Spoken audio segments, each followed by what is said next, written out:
Hey YouTube, Ultrasabers, and SaberForum.com members. It's Kate Sonor, and I'm back with my third Saber and first overall review on how all of the Sabers handle. We're going to start off with the back Sabers first, and then move on to the newest Saber in my collection.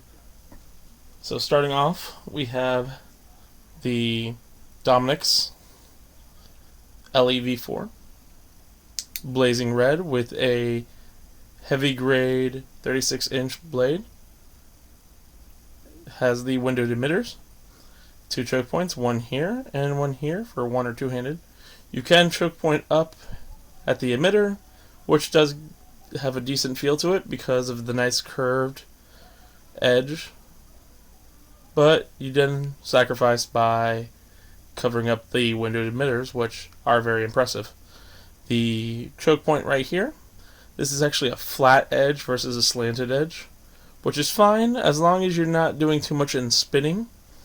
But if you would like to spin, I do recommend using the back end unless you have smaller hands and need to choke up higher. Then in that case I recommend either here or at the top where the emitter is windowed. Now this is a grab bag saber. This is actually my second grab bag saber. If you guys have not seen my unboxing videos, it is on there. Now we have the Sentinel V4 Consular Green.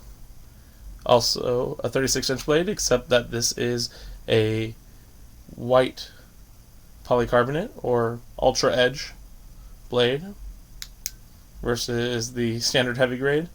This is an ultra edge heavy grade. And the only difference is that it has the white film versus that clear film, which gives it more silver look in my Dominic's. Blades are interchangeable by the retention screw in the back. Now, I do like this saber. This was my first saber and will always hold a special place in my heart because of the fact that the choke points both have these slanted edges, so I control just fine from either end. Now, I will probably eventually get the LE version of this one, but there are a couple of other sabers that I would like to get beforehand. So, moving that down here. Now, I do have a 32-inch Ultra Edge blade that is heavy grade as well, and this is going to be going towards the Bellicose, which is right here. Now, with the Bellicose, there are several customizable options. Starting at the pommel, as everyone else does. When you look at the pommel, there are two options. There are the short grooves and the long grooves, which actually extend all the way to the bottom. But if you choose the short groove, then you get those nice little accent lines right there. And also, at least in my edition, I've seen some people that don't have this, but the bottom of the pommel has black anodized versus silver aluminum. Now the next option you can customize is the CoverTech wheel. I did not do anything with the CoverTech wheel. I actually had them place it default.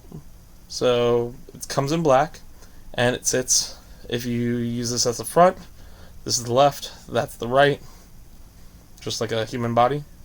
It sits right there snug on the left side on the bottom hand close to the pommel. Now the next option, I got, instead of having a guarded switch, I got the silver non-illuminated AV switch or anti-vandal switch. And then there is this little decorative button, which if you've seen the movies, it is an activation button. It comes standard in red. Now for $2.50 you can actually get this in green or blue. For an extra $3, you can get it in gold, chrome, or bronze. I chose to keep it red because it's very similar to the sabers that they were kind of inspired by, but no one really knows much about. Now, up here we have the blade holder. I actually have a blade plug in there right now, which is the standard blade plug. But the blade holder comes in either black or silver. I chose black because I do like the symmetry going down the saber. And then, of course, you have the slanted emitter, or the shroud, in which case they are one and the same. Now, you'll notice on this retention screw, it is not your average size. I'm going to show you right over here. For this one, you will actually be using 2 sets of retention screws. You'll have the 3/32 and the 5/64.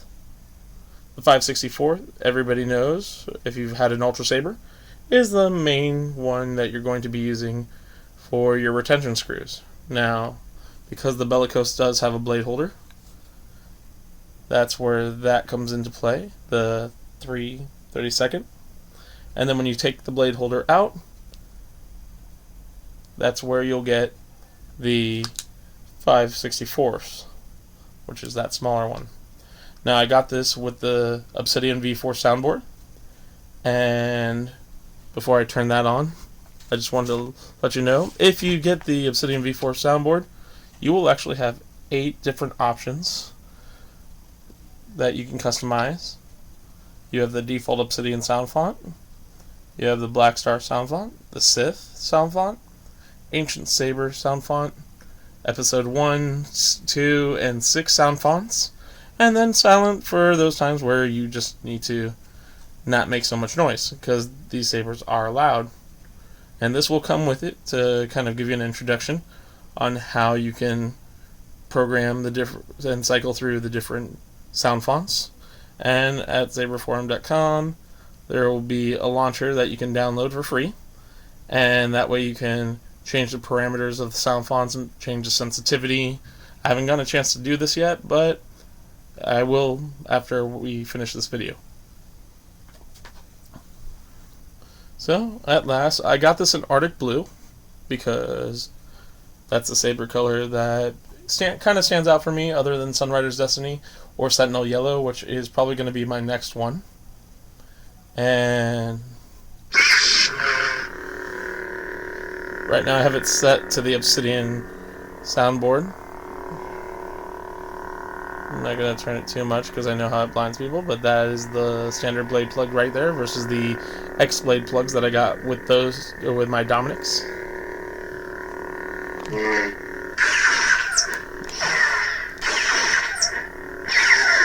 And it does, even though I do not get flash on clash, it still has the lockup sound. And because it's not an Emerald driver, there is no pulse mode. So, like I said, no pulse mode because it's not an Emerald driver, and also no flash on clash. Although probably my next saber, if I have enough, I will definitely at least get the flash on clash, because you don't need an Emerald driver for the flash on clash. And then next tax season, Emerald saber with Obsidian 4, unless they come up with an Obsidian 5 and then Obsidian 5, which would be awesome. Now I'm going to take a moment. We're going to just quickly unscrew the blade holder and the blade. Now, just like any saber, you want to make sure that you tighten the retention screws so the blade does not move, but don't over tighten them because you don't want to start to strip the screws. So that's on tight. So it's in there nice and tight. And then there goes that Artic Blue. And I know there's that nice little glare coming out, but that's because that's where it's bouncing off the back of the shroud. So if I turn it that way, you'll notice it just kind of fades out the other way. So there we go. Nice 3 colors. Almost primary, except for Artic Blue is using 2 diodes instead of just a single one. Now,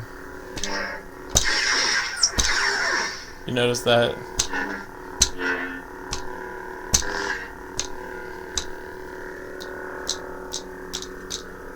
if I do soft hits, it's not going to do much.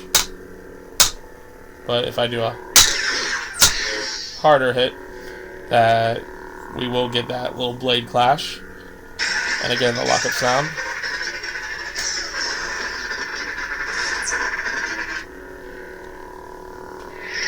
Now, for those of you who are wondering about the hilt size, because some people have said these are very thicker hilts.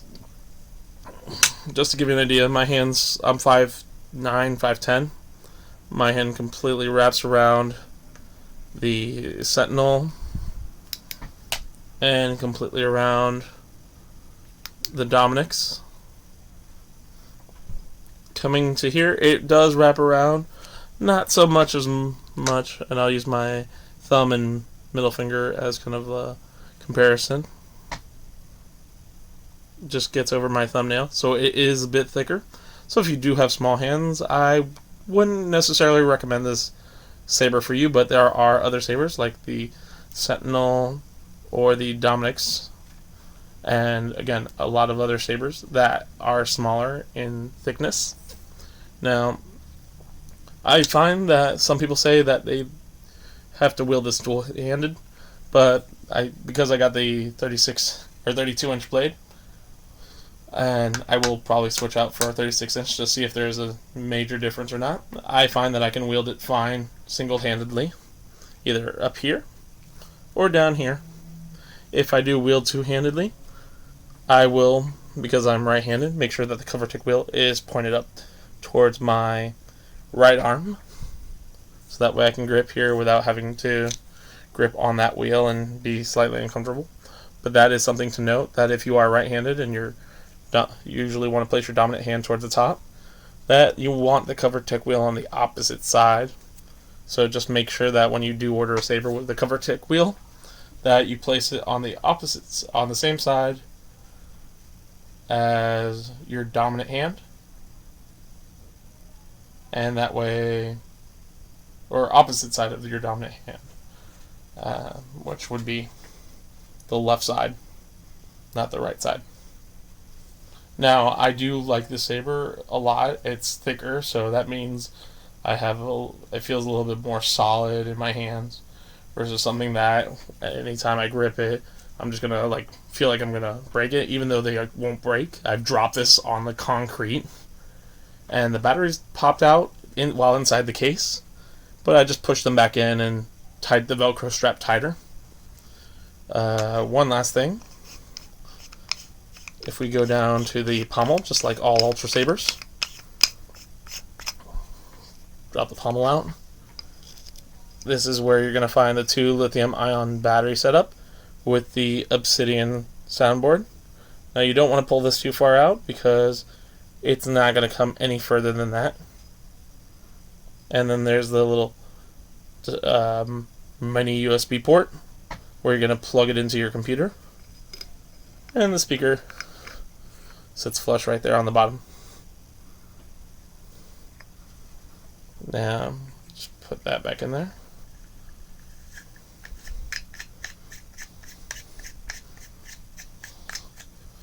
There we go. If you want to change sound fonts, like I said, that paper will describe it. But if you press and hold it,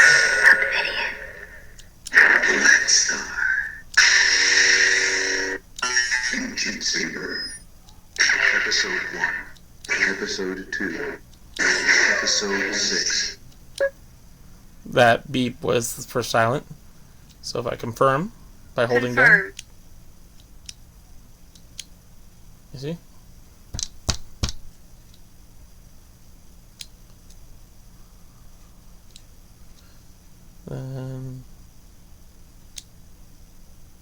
Give it a moment. There we go.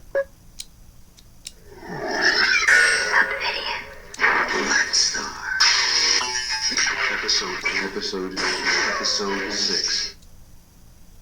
Confirmed. I'm a sucker for old school sounds.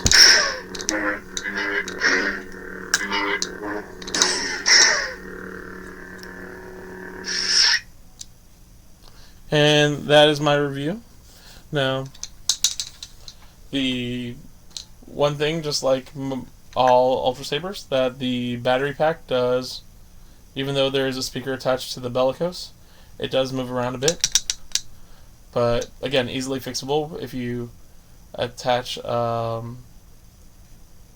just like a little bit of cloth to it. But because of the Obsidian soundboard, I'm going to try and test this out, see if there's anything on the Saber forums that people have done, because the obsidian soundboard is still a circuit board, and putting anything on it made out of some type of cloth the threading may start to fray onto the board. So I'm going to double check with the Saber forum before I do move or mess with covering up the soundboard. Plus, I will still need access to it with the USB cable. Now, with all that said and done, I'm going to go play with my sabers. Bye-bye. And may the force be with you.